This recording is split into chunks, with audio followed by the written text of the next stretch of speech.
बिस्मिल्लाहिर्रहमानिर्रहीम, अस्सलाम वालेकुम। आज हम chapter number 9 nature of light के प्रॉब्लम सॉल्व करेंगे। मेरा नाम प्रोफेसर अब्दुल रहीम है और मेरा ताल्लुक़ आदमजी गवर्नमेंट साइंस कॉलेज से है। बच्चों, न्यूमेरिकल करने के लिए ये बात बहुत ज़रूरी है कि जब हम न्यूमेरिकल्स कर रहे हों तो चैप्टर बहुत अच्छा रिवाइज़ हो। तो सारे फार्मूले अपने पास एक जगह लिख लीजिए। सबसे पहले हम पहला न्यूमेरिकल देखेंगे। पहला न्यूमेरिकल हमारे पास माइकलसन इंटरफेरोमीटर का है। आइए रीड करते हैं। How many fringes will pass a reference point if the mirror of the Michelson interferometer is move by 0.08 millimetre. The wavelength of the light is uses 5800 angstrom. हमें displacement given है 0.08 millimetre और फिर उसके बाद हमें wavelength given है 5800 angstrom. इनको हम कन्वर्ट कर लेंगे कन्वीनियंट यूनिट्स के अंदर, यानी एक ही यूनिट के अंदर हम इन्हें मीटर में कन्वर्ट कर लेंगे। क्योंकि हमें m की वैल्यू मालूम करनी है तो फिर हम m की वैल्यूज़ को निकालने के लिए m को सेपरेट आउट करेंगे और फिर फॉर्मूले के अंदर हम डिस्प्लेसमेंट की वैल्यू और वेवलेंथ की वैल्यू को पुट करेंगे और फिर कैलकुलेशन करने के बाद उसका आंसर फाइंड आउट कर लेंगे। आंसर हमारे पास 275 पॉइंट समथिंग आएगा, लेकिन चूंकि फ्रेंचेस कभी भी डेसिमल पॉइंट्स में नहीं लिखी जाती तो हम आंसर को 275 फ्रेंचेस पे ही छोड़ देंगे। इसके लिए 3 न्यूमेरिकल्स और दिए हुए हैं। आपको इसका स्क्रीनशॉट लेना है और स्क्रीनशॉट लेने के बाद तीनों न्यूमेरिकल्स को अपने पास महफूज कर लें ताकि जो न्यूमेरिकल आपने सीखा है उसकी अच्छी तरीके से प्रैक्टिस हो जाए। आइए चलते हैं अगले न्यूमेरिकल। अगला न्यूमेरिकल यंग डबल स्लिट का है। In a double slit experiment the separation of the slits is 1.9 millimetre and the fringe spacing is 0.31 millimetre at a distance of 1 metre from the slits. 1.9 millimetre हमारे पास separation between the slit यानी कि D दिया हुआ है और जो 0.31 millimetre है वो हमारे पास यंग्स स्पेसिंग दिया। L स्लिट से स्क्रीन तक का डिस्टेंस है, इस पास मिलीमीटर में गिवन है तो हम इनको कन्वर्ट कर लेंगे एक ही यूनिट के अंदर। चूँकि हमें वेवलेंथ निकालनी है तो हम अपने फार्मूले को वेवलेंथ की टर्म्स में लिख लेंगे। तो लैम्डा बराबर हो जाएगा delta Y into D upon L के। डेल्टा वाई की वैल्यू 0.31 मल्टीप्लाई 10 की पावर -3 और डी की वैल्यू 1.9 मल्टीप्लाई 10 की पावर -3 है। हम इनको मल्टीप्लाई करेंगे, मल्टीप्लाई करने के बाद सॉल्व करेंगे और हमारा आंसर आएगा 5.89 मल्टीप्लाई 10 की पावर -7 मीटर। चूँकि ये -7 मीटर है, अगर हम इसे मल्टीप्लाई बाय 10 की पावर -2 कर दें तो ये 10 की पावर -9 हो जाएगा और फिर हम इसे -9 की जगह नैनोमीटर भी लिख लेंगे। इस तरह हमारा आंसर वेवलेंथ 589 नैनोमीटर आ जाएगा। बच्चों, इस न्यूमेरिकल की ठीक ठाक प्रैक्टिस करनी है और प्रैक्टिस के लिए हमें यहाँ पर 2 न्यूमेरिकल्स और दिए हुए हैं। ये दोनों न्यूमेरिकल्स हमें अपने पिछले न्यूमेरिकल की अच्छी प्रैक्टिस में हेल्प आउट करेंगे, इसलिए इसका स्क्रीनशॉट ले लीजिए ताकि ये आपके पास सेव हो जाए। तीसरा न्यूमेरिकल भी यंग डबल स्लिट एक्सपेरिमेंट का है। सवाल में कहा जाता है interference fringes were produced by 2 slits 0.25 millimeter apart on a screen 150 millimeter from the slits। यानी 150 मिलीमीटर फ्रॉम द स्लिट्स का मतलब है L 150 मिलीमीटर दिया हुआ है और 0.25 मिलीमीटर अपार्ट ये हमारे पास D गिवन है। आगे चलते हैं। इफ़ 8 फ्रिंजेस ऑक्यूपाई 2.62 मिलीमीटर, इसका मतलब है M दिया हुआ है 8 और 2.625 दिया हुआ है हमारे पास फ्रिंज स्पेसिंग। सवाल में कहता है what is the wavelength of the light producing the fringes, यानी वेवलेंथ मालूम करनी है।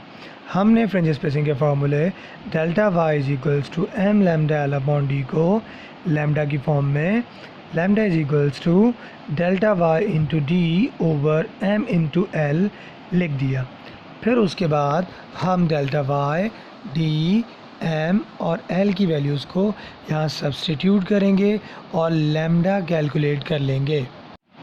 डेल्टा वाई की वैल्यू 2.62 मल्टीप्लाई 10 की पावर -3, डी की वैल्यू 0.25 मल्टीप्लाई 10 की पावर -3, एम की वैल्यू 8 और एल की वैल्यू 150 मल्टीप्लाई बाय 10 की पावर -3। सबको सॉल्व किया तो हमारे पास जो आंसर आएगा वो इन द फॉर्म ऑफ 10 की पावर आएगा। हमने 10 की पावर की जगह एंगस्ट्रॉम यूज़ कर लिया। बच्चों, अब आगे चलते हैं। इसकी प्रैक्टिस के लिए मैं आपको कुछ न्यूमेरिकल्स दे रहा हूँ।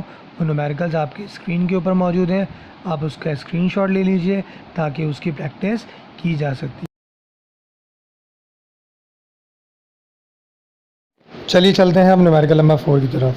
न्यूमेरिकल नंबर 4 में कहता है green light of wavelength 5400 angstrom is diffracted by grating having 2000 lines per centimetre.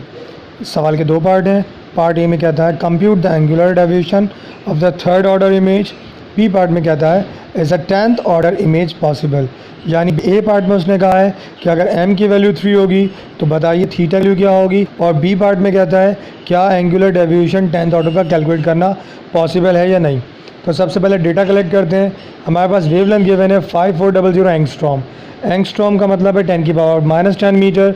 5400 के आगे 10⁻⁻10 मीटर लिख दिया। फिर उसके बाद लेंथ ऑफ ग्रेटिंग हमने एल से कंसिडर की और 1 × 10⁻2 मीटर लिख दिया। Number of lines 2000 lines per centimetre मौजूद है हमारे पास। ए पार्ट का डेटा लिखा, बी पार्ट का डेटा लिखा, मालूम करना था एंगुलर डेविएशन, तो टू फाइंड आउट में लिख दिया। ग्रेटिंग एलिमेंट का फॉर्मूला हम जानते हैं कि डी बराबर होता है length of grating upon number of lines. Length of grating हमारे पास 1 × 10⁻2 था और नंबर ऑफ लाइन 2000 डिवाइड किया तो आंसर आया 5 × 10⁻⁻6 मीटर। ए पार्ट के अंदर हम कैलकुलेट करने जा रहे हैं थीटा, तो हमने डिफ्रैक्शन ग्रेटिंग का फॉर्मूला यूज़ किया m lambda is equals to d sine theta. हमारी रिक्वायरमेंट थीटा है तो हम m लैम्डा अपॉन d कर देंगे। जब हमने m लैम्डा अपॉन d किया तो हमने उसकी वैल्यूज़ को पुट किया, साइन थीटा की वैल्यू कैलकुलेट की, साइन का इन्वर्स निकाला। जब साइन का इन्वर्स निकाला तो हमारे पास आंसर आया 18.9। ये एंगुलर डेविएशन है हमारे पास थर्ड ऑर्डर का। अब बी पार्ट की तरफ चलते हैं। तो बी पार्ट में भी हमने सेम फार्मूला लगाया और यहाँ पर हम थीटा निकालने की कोशिश करेंगे। हमने m की जगह 10 पुट किया, वेवलेंथ 5400 × 10⁻10 मीटर और डिवाइड किया d की वैल्यू से 5 × 10⁻6 से। तो यहाँ पे हमारे पास जो साइन थीटा आ गया वो 1.08 आ गया। अब हम इसका इन्वर्स निकालेंगे तो इन्वर्स पॉसिबल नहीं है। इसका मतलब है 10th ऑर्डर डिफ्रैक्शन का इमेज कैलकुलेट करना ही पॉसिबल नहीं है। आइए इस न्यूमेरिकल की प्रैक्टिस देखते हैं। इसकी प्रैक्टिस के लिए आपके पास 3 सवाल मौजूद हैं। ये तीनों सवाल आपको सॉल्व करने हैं ताकि आपके पिछले न्यूमेरिकल की अच्छी प्रैक्टिस हो सके। तो इसका स्क्रीनशॉट ले लीजिए ताकि आपके पास ये क्वेश्चंस सेव हो जाएं। अगला न्यूमेरिकल बिल्कुल डिफ्रैक्शन ग्रेटिंग का है। अगर आपको डिफ्रैक्शन ग्रेटिंग के अंदर चीज़ों को देखना हो तो हर न्यूमेरिकल के अंदर पिक्चर दिखाई जा रही है। पिछले न्यूमेरिकल में भी पिक्चर दिखाई थी कि डिफ्रैक्शन ग्रेटिंग कैसा हो सकता है। चलिए क्वेश्चन नंबर 6 सॉल्व करते हैं आप। If a diffraction grating produce a first order spectrum of light wavelength 6 × 10⁻⁻10 metre at an angle of 20 degree from the normal. M दिया हुआ है, वेवलेंथ गिवन है 6 × 10⁻⁻7 मीटर और थीटा दिया हुआ है 20 डिग्री।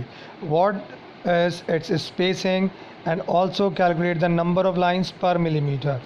हमें d मालूम करना है और नंबर ऑफ लाइंस पर मिलीमीटर मालूम करना है। हमने डेटा कलेक्ट किया, m की वैल्यू 1, लैम्डा 6 × 10⁻⁷, थीटा 20 डिग्री और लेंथ ऑफ ग्रेटिंग 1 मिलीमीटर, जिसको हमने मीटर में कन्वर्ट कर लिया। फिर फाइंड आउट के अंदर हमने लिख लिया कि हमें क्या फाइंड करना है, grating element d, number of lines और क्वेश्चन मार्क लगा दिया। अब चलते हैं हम इसके सॉल्यूशन की तरफ। तो डिफ्रैक्शन ग्रेटिंग का फॉर्मूला यूज़ करेंगे हम। डिफ्रैक्शन ग्रेटिंग का फॉर्मूला क्या होता है जल्दी से बताइए आप सब। जी बोलें शाबाश, जहन के अंदर, भले मुझे नहीं आवाज़ आ रही लेकिन आप बोलें। जी बिल्कुल सही कहा आप लोगों ने। डिफ्रैक्शन ग्रेटिंग का फॉर्मूला होता है m lambda is equals to d sine theta. चूँकि हमें d कैलकुलेट करना तो d is equals to m lambda upon sine theta हो गया। m की वैल्यू 1, लैम्डा की वैल्यू 6 × 10⁻⁷ और साइन थीटा की जगह साइन 20 रख दिया। डी कैलकुलेट किया तो हमारे पास 1.75 × 10⁻6 मीटर आया। फिर हम डी से नंबर ऑफ लाइंस की तरफ जाएंगे। तो नंबर ऑफ लाइंस बराबर होगी length of grating upon D. Length of grating हमारे पास 1 × 10⁻³ मौजूद है और फिर उसके बाद हमने डी कैलकुलेट किया 1.75 × 10⁻6 मीटर। जब हम इनको डिवाइड करेंगे तो हमारे पास जो आंसर आएगा वो मीटर में आएगा, उसे कन्वर्ट कर लेंगे मिलीमीटर के अंदर और हमारा आंसर है 571 लाइंस पर मिलीमीटर। इसके लिए भी आपको न्यूमेरिकल्स दिए गए हैं, आपके स्क्रीन पर मौजूद हैं। 3 सवाल हैं, तीनों का स्क्रीनशॉट ले लीजिए और इनको सॉल्व कर लीजिए ताकि आपकी प्रैक्टिस हो सके। चलते हैं 7वें न्यूमेरिकल की तरफ। 7वां numerical, rings are formed between a lens and a flat glass surface of a wavelength 5.88 × 10⁻⁷ metre. If the light passes through the gap at 30 degree to the vertical and the fifth dark ring is diameter of 9 millimeter, what is the radius of the curvature of the lens. हमारी book में जो Newton ring जहाँ पे and हुआ है उसी से हम थोड़ा सा आगे जाएँ तो एक और फार्मूला बन जाता है जो कि हम यहाँ यूज़ करेंगे। तो हम डेटा कलेक्ट कर लेते हैं। हमारे पास वेव लेंथ लैम्डा 5.88 मल्टीप्लाई 10 की पावर -7 मीटर है। नंबर ऑफ डार्क रिंग यानी m हमारे पास 5 मौजूद है। Diameter of the fifth ring 9 millimetre मौजूद है हमारे पास। और light passes at the angle of 30 degree theta मौजूद है। रेडियस ऑफ कर्वेचर पहले मालूम करना है हमें, तो रेडियस ऑफ कर्वेचर के लिए सबसे पहले हमें रेडियस ऑफ द रिंग मालूम करना पड़ेगा। तो रिंग का रेडियस हम मालूम कर लेंगे। स्मॉल आर मालूम करना, यानी हमें स्मॉल आर कैसे मालूम करेंगे, हम डायमीटर को 2 से डिवाइड करेंगे।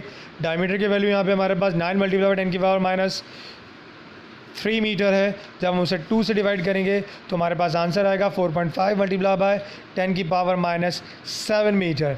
अब हम आगे जाएंगे और आगे जाने के बाद हम रेडियस ऑफ कर्वेचर का एक फार्मूला यहाँ पे लगाएंगे। याद रहे कि हमारी बुक के अंदर फार्मूले के में एंगल गिवन नहीं था, हम यहाँ पे फार्मूले के अंदर एंगल को सब्सटीट्यूट करेंगे और वह एंगल हमारे पास फार्मूले में रूट के अंदर कॉस की सूरत में आ जाएगा। बच्चों आप देख सकते हैं कि स्मॉल आर बराबर है m lambda r upon cos theta in the radical. तो हमने रेडिकल को ख़त्म करने के लिए, रूट को ख़त्म करने के लिए स्क्वायरिंग की। r square m lambda r cos theta. हमें इंटरेस्ट है कैपिटल R के अंदर, हमने कॉस थीटा को r स्क्वायर के पास भेज के मल्टीप्लाई करवा दिया और m लैम्डा उसके अंदर फ्रैक्शन में आ गया। फिर हम कॉस थीटा यानी कॉस 30 कर देंगे। फिर r की वैल्यू 4.5 मल्टीप्लाई 10 की पावर -3 का स्क्वायर कर देंगे और फिर डिवाइड करेंगे 5 मल्टीप्लाई बाय 5.88 मल्टीप्लाई बाय 10 की पावर -7 से। बच्चों कैलकुलेशन आप with the help of calculator करेंगे तो आपका आंसर 5.96 मीटर आ जाएगा, जो कि radius of the curvature of the lens है, जो न्यूटन रिंग के एक्सपेरिमेंट के अंदर लेंस एयर वेज की फॉर्मेशन में यूज़ हुआ था। अब हम जा रहे हैं अगले न्यूमेरिकल की तरफ। Numerical number 8, how far apart are the diffracting planes in NaCl crystals for which X-rays of wavelength 1.54 angstrom and a glancing angle of 15 degree 54 minute in the first order। यहाँ पर इस सवाल के अंदर हमें कहता है कि बताइए जो क्रिस्टल हम यूज़ कर रहे हैं उसमें जो आपके पास डिफ्रैक्टिंग प्लेन्स हैं उसके बीच में गैप या डिस्टेंस कितना है। तो सवाल में हमें वेवलेंथ गिवन है 1.54 एंगस्ट्रॉम, हमें m मालूम है फर्स्ट ऑर्डर और ग्लैंसिंग एंगल 15 डिग्री 54 मिनट्स है। 54 मिनट को हम एंगल में कन्वर्ट करने के लिए 60 से डिवाइड करेंगे तो हमारे पास एंगल आ जाएगा 15.9 डिग्री। मालूम करना है d। यहाँ पर हम यहाँ पे ब्रैग्स लॉ यूज़ करेंगे। ब्रैग्स लॉ का फॉर्मूला होता है m lambda is equals to 2d sine theta. d को सेपरेट किया m lambda upon 2d sine theta. m की वैल्यू 1, लैम्डा की वैल्यू 1.54 मल्टीप्लाई 10 की power -10 metre, 2 into sine 15.9 degree. Calculate करेंगे हमारा आंसर आ जाएगा 2.81 मल्टीप्लाई बाय 10 की पावर -10 मीटर। इसको हम 2.81 एंगस्ट्रॉम में लिख सकते हैं।